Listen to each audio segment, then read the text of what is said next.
Hi, I'm Talia from Little House on Laurel. Today I'm making a chocolate cherry smoothie bowl, which I think is just delicious, and it's perfect, especially right now when it's starting to get warm outside and you want a refreshing treat or a delicious, healthy breakfast. I actually came up with this recipe first as a smoothie for my free kefir smoothie ebook. And then I thought this would make a great smoothie bowl. Even if you don't love chocolate covered cherries, which I'm not a huge fan because I don't like maraschino cherries very much, you will really, I am sure, love this smoothie. It's delicious. You will need a 3/4 cup of whole milk yogurt. I use a kind from Azure Standard that I can link to in the description box. It is lightly sweetened with honey and pure maple syrup, so it's not super sweet, but just enough to have some flavor, and it's all natural sweeteners. And then you'll need 1.5 cups of frozen cherries and 2 tablespoons of cocoa powder or cacao powder, a teaspoon of vanilla, and 2 teaspoons of honey, which I have this huge thing of honey right here that I'm going to be scooping out of. Okay, so I'm going to measure everything out into my high-powered blender, or you could use a food processor, but you definitely want something that is pretty powerful, because if you're going to make this into a smoothie bowl, it needs to be thicker than just a smoothie that you would be drinking. You want to be able to eat it with a spoon, and it does start to melt when you're eating it, so you definitely want to start with it pretty thick. So high-powered blender or food processor, that's another reason that I am using yogurt instead of milk, because it gives it a little bit more thickness.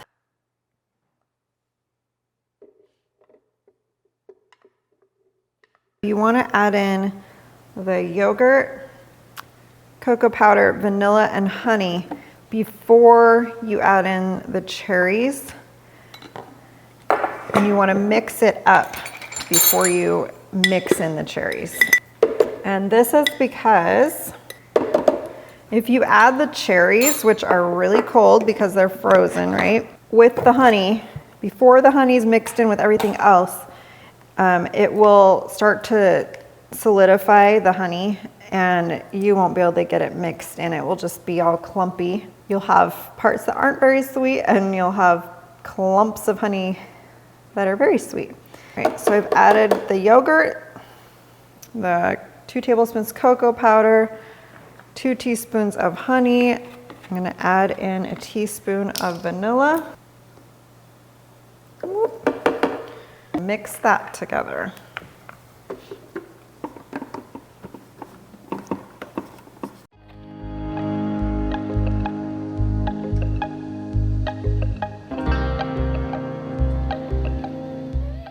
Now it's time to add the 1.5 cups of cherries.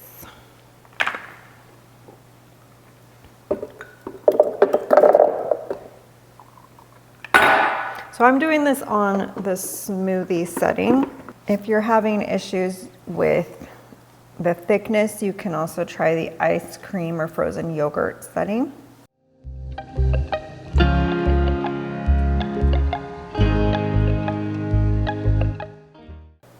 You want to check and see how thick it is, and mine is pretty runny, so I just added in about 1/2 cup more cherries. It really depends on how thick or runny your yogurt is, and my yogurt to date was kind of runny.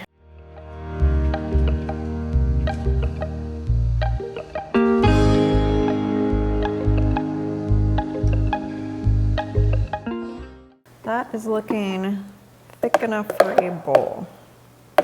Probably make it a little thicker if you wanted, but this is definitely something you can eat with a spoon.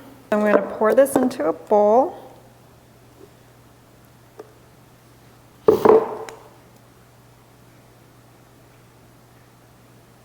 It's time to add toppings. So there's lots of different toppings you can add, but I like to add cacao nibs,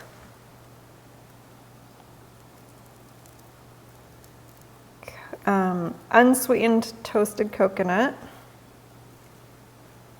and some homemade granola. And I have the recipe for the granola. I actually made this in the dehydrator, and so I'll have that video up soon on my YouTube channel as well. Here we go. Well, this is starting to get a little bit drippy, which happens if you don't eat it right away. But I hope that you try this recipe and that you enjoy it. And if you do try it, I would love it if you would leave me a comment. If you want the printable recipe, you can follow the link in the description box and it will lead you to my blog where there's a printable recipe for a chocolate cherry smoothie bowl. I did want to answer a couple of questions that you might have as you're making this. So one of those questions is, do you have to use frozen fruit? And the answer is no, you can probably get away with using fresh fruit, but you'll need to use ice cubes to help it to thicken more, and that might take away some of the flavor. It might also be a little icier than if you're using just frozen fruit and yogurt, but you can definitely give it a try if you don't have frozen fruit on hand. Another question is, what is the best liquid for making smoothie bowls? And I did talk a bit about that already, that I use yogurt because it's a little bit thicker than milk. So that'll just help with the consistency that you're looking for, which is thicker than just a regular smoothie that you could drink. Another big question people have is, what is the difference between a smoothie bowl and an acai bowl? I think that's how you say it. But an acai bowl is almost the same as a smoothie bowl, except that it has acai berry puree mixed in with it. And then after that, you just add yogurt and frozen fruit like we do, and you can do toppings as well. So the big thing is the acai berry puree. When you mix up your smoothie bowl, if it is so thick that you can't get it to mix up even in your high-powered blender or food processor, then you can try adding a little bit more yogurt just to make it a little bit thinner consistency. If it's too runny after you've added in everything, then you might want to add a little bit more frozen fruit. That should help to thicken it up. Okay, well, as you can probably see, this is getting liquidy. So when you have your smoothie bowl made, make sure you go and enjoy it and don't leave it out because you get busy. I hope you enjoy this nice breakfast or treat or snack. I'll see you later.